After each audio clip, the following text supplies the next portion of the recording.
All around us are people who've struggled and succeeded.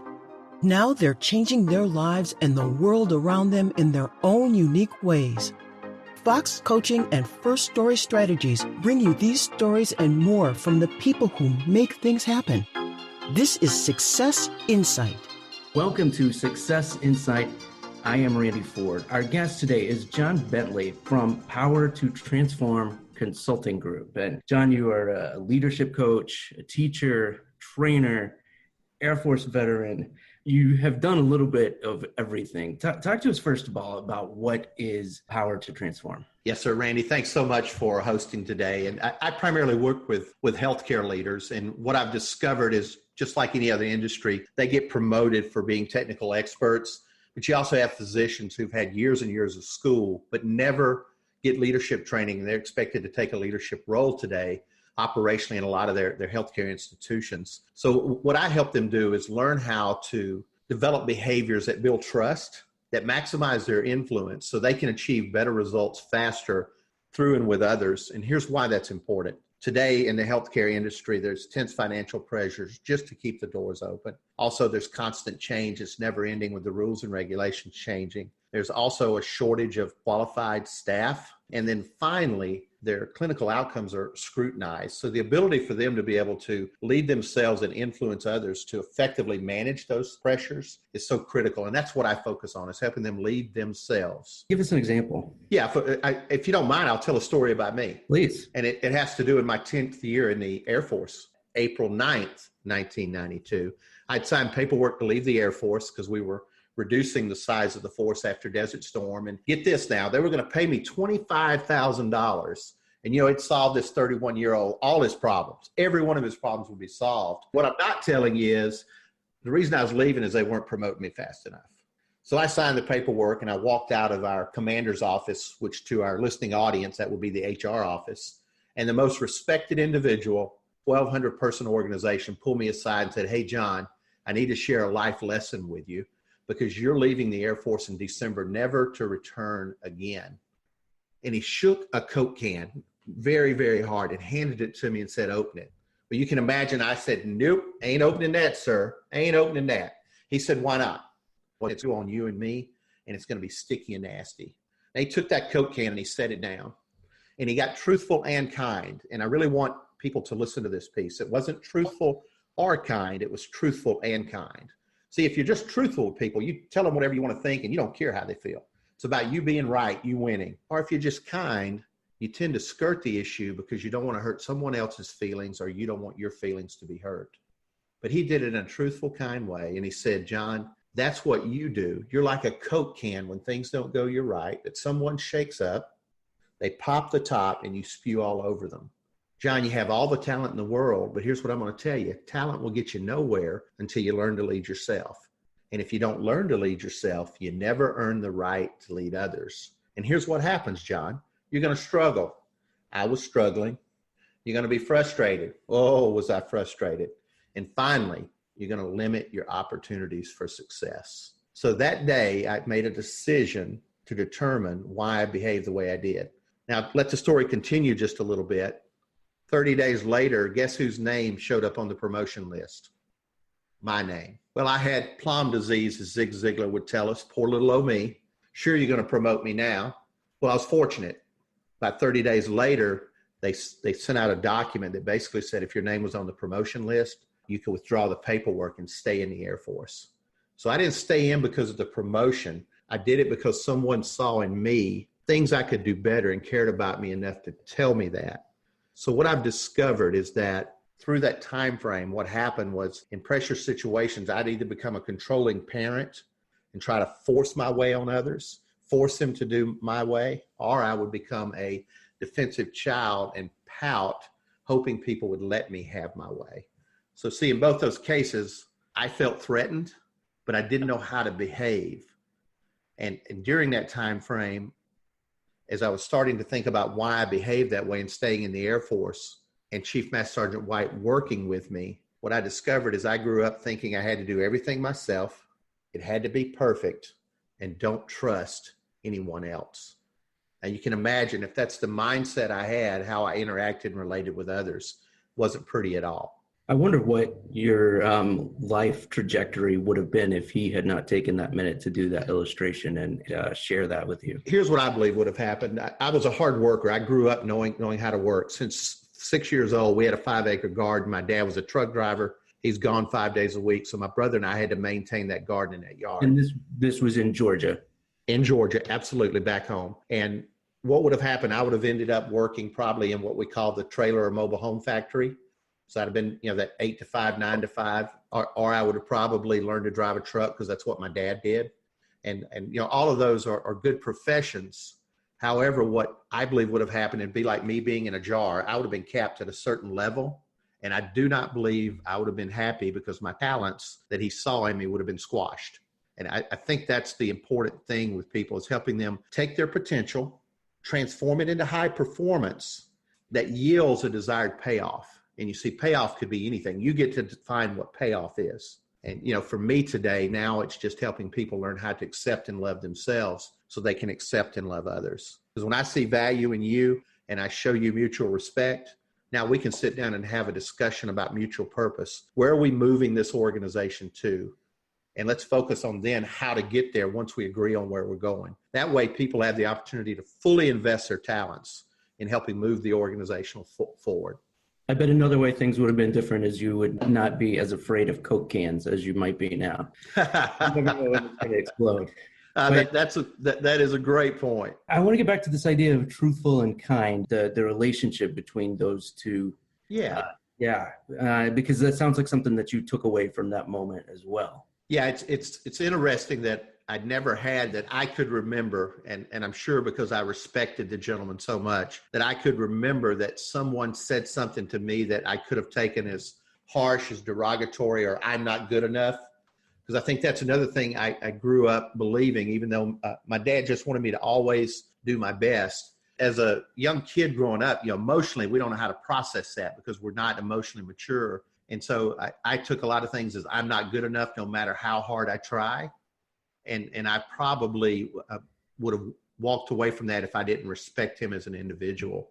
So that goes back to that mutual respect. I mean, you're a human being.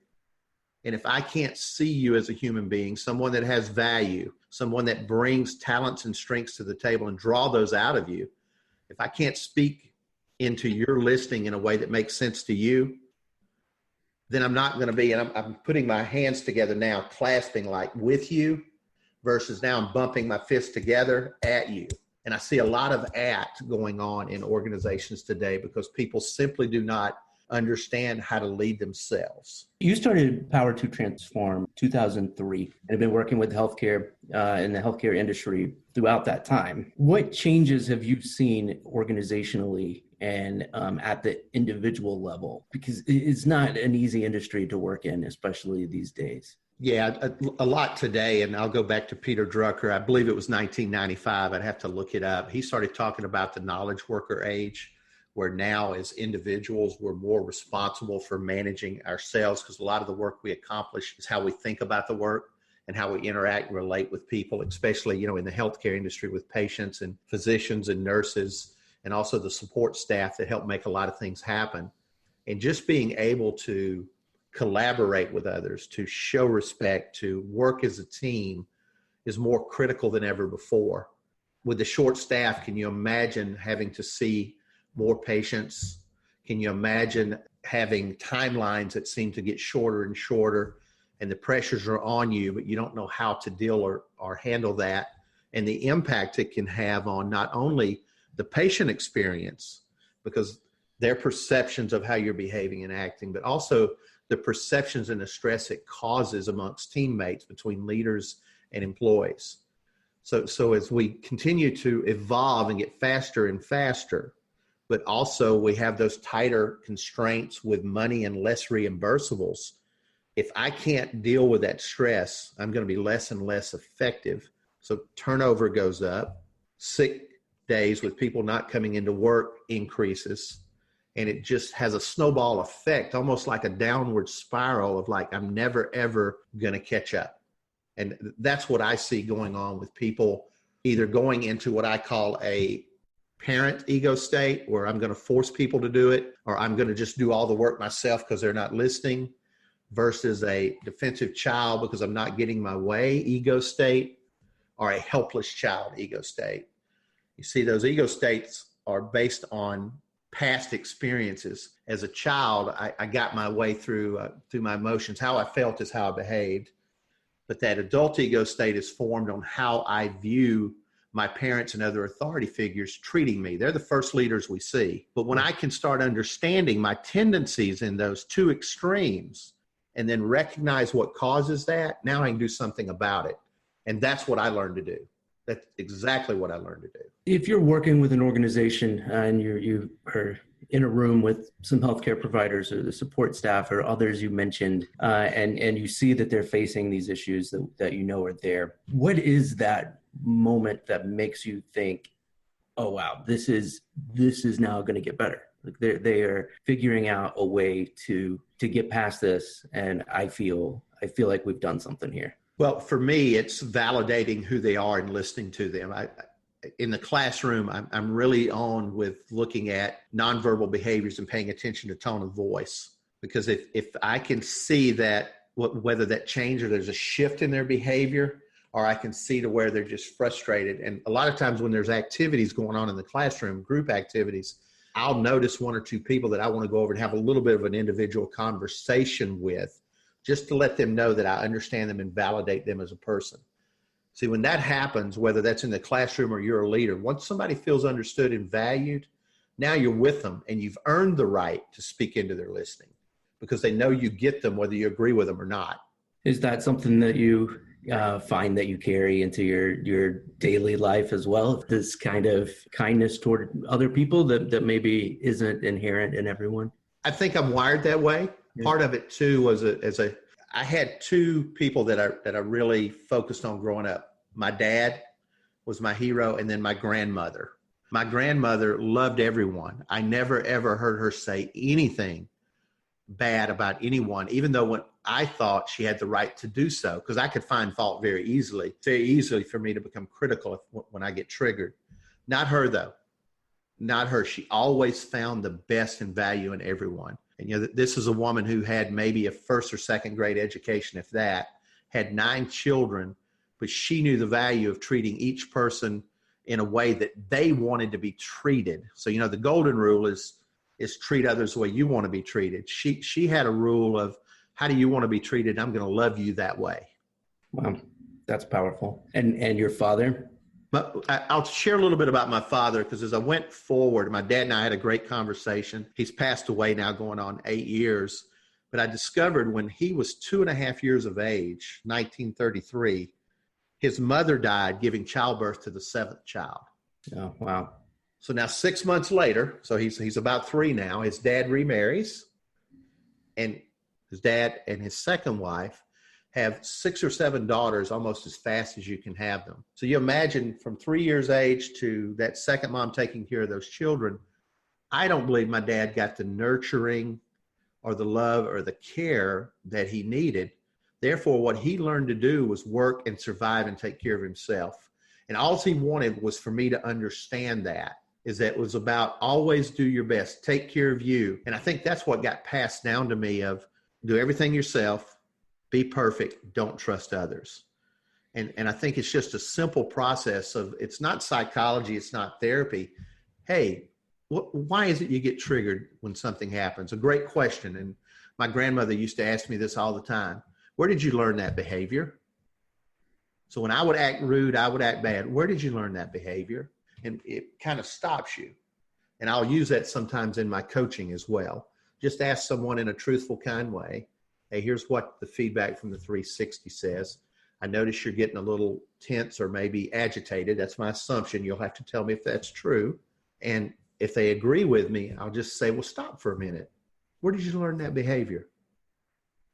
And when they can recognize where they learned it, now they can make a decision to do something about it. You mentioned parenting, and I assume that a lot of these same lessons apply. Yeah, I've got 2 biological daughters and grandchildren, and then I was fortunate to marry a young lady that had 3 children. And you can imagine going through a divorce, how sometimes you, at least for me, again, the story I was telling myself was, I'm not lovable. I don't know if I can love again. Well, the one thing she taught me was that's not true. Now, I'll also share with you that I came again from a father who was very disciplined, and my beautiful wife, Laura, was on the other scale. So I had to learn quickly that my role in this family was not to be the disciplinarian. My role was to be an example, to work and to love the children, which it took me time to learn to do that because I'm overcoming some scars from a divorce. The one lesson that I'll never forget, and my son Mike was 6 years old. We were at the YMCA and he was playing basketball for the first time and it was their final practice. So I'm going through my head, wow, I wonder what type of influence I'm having on Michael and then Kelly and Jennifer, the two older daughters. I'm sitting there kind of with my head down a little bit after the basketball practice in the bleachers. And I'll never forget Mike walking up to me and he held out a T-shirt and on the front of it, basketball with Millbrook YMCA. And he handed it to me, but before he handed it to me, he turned the T-shirt around. Guess what was written on the back of it? What? Mike's dad. See, as leaders, sometimes we wonder, are we having an influence? And I'll share with you that when you're doing your best, when you're understanding other people and know that they're there to support you and you're there to serve them, that there's nothing you can't get through no matter how tough it is. So recognize that there's a lot of things you're doing right. And one of the things I do in coaching and a lot of other, I was taught this, there's 3 questions that I like to ask when it's performance report time. And I prefer to do it quarterly, and that's bring each employee in. I've already set them up for success. First question I'm going to ask is, what do you want me to stop doing that may be causing harm for you and the team? Write it down. What do you want me to start doing that may be helpful for you and the team? I write it down. And then the third question is, what do you want me to continue doing that's helping you and the team? You see, now I'm asking them for feedback. And then when I collect that data, I look for commonalities. And then I present to the whole team. Here's what you told me. Here's a commonality on what you want me to stop. I have too many ideas and you don't have time to implement them. That's the one I want to focus on this next quarter. You okay with that? Write it down. Here's one you want me to start. You really want me when you come into my office to, and this is what I've learned to do. I turn off my monitors to my computer after I close the email because I don't want the little dinger to go off or the notification to go off or pop up in the bottom. And right. I also unplug my office phone and put my cell phone on silent. Now that's me letting them know what they asked me to do, that they're the most important person at that moment. And then to continue the behavior, there's a lot of different answers for that. But I've learned just spending 2 or 3 minutes with each employee on a quarterly basis, asking those questions, let them know that I'm there for them and they matter and they care. When you see a manager use that same approach in an organization you're working with, what is that like when you see how successful that is? The one thing that I'll share with you when I work with a group of leaders at a local hospital, they were going through a huge process and they thought the process needed to be changed, but they weren't involving the workers day to day.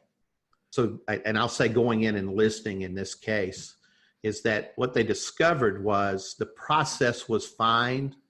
It was the handoff of the nursing home patient. Because what one leader discovered is that the employees believe she wanted them to make all the decisions, that she wasn't giving input to decision making, and they felt like she did not want to be accountable if something did not go right. So when she asked that question and understood that the conversation went to, well, I wanted y'all's input. And they said, we got that. We want to give you our input. However, we want your input as well, and then us make a collective decision. But if we can't make a collective decision, our expectation is you being our leader, you would make it. And then our goal is to get on board and help execute that. So one of the issues that they helped resolve was they were trying to They were going to lose a couple of FTEs, but that meant, and that's full-time employees, that meant that the process needed to change. And what they ended up doing was improving a process that saved $49,000, not just 1 year, but every year. So it came to the leader, it came to the leader being present, not just showing up and asking for input and walking away. And that must make all of this feel like you're having an impact on people who are impacting patients. Well, one of the top competencies that the Center for Creative Leadership identifies today that's required is participative management. Well, that requires participation not only on the leader's part, but the employees. So that means it's a us versus them mentality. And I think that's a big shift for a lot of leaders, because I'm in charge. I'm responsible. I'm the one that needs to do everything, or I go right the opposite. Sometimes I want my employees to do everything. And if that's the case, then it's no longer participative. It becomes, again, we're at each other. Everybody who comes on the Success Insight podcast, we ask them to make a recommendation to us as the audience, something maybe that we don't know about, and it could be anything. What is something that you would want to introduce us to? I'll introduce you to a book, and I'll pull out one of my favorite portions of it, if that's okay. Please. It's Leadership is an Art, Max Dupree. He was the CEO of a furniture company, and throughout his tenure, they were ranked number 4 in overall quality in any industry, but in the furniture industry, they were ranked number 1 for hundreds of years. I shouldn't say 100, quite a few years. When I read the book, it was all about helping people give their best. And the one thing that stood out to me that was an eye-opener for me is Max stated that the moment as a leader you recognize how much you need others is the very moment you can choose to abandon yourself to their strengths. That's something that you've held on to, it sounds like. Here's what I've come to believe is that a lot of people say that you don't need to like, I don't want people to like me as a leader. I totally disagree with that. If they don't know me, like me, and trust me, they're not going to allow me to lead them. They may do 2 or 3 things that I ask them, but they're not going to be innovative. They're not going to go above and beyond. And they may even make decisions that they think are better than my own that may move the company or our organization in a direction it doesn't need to go.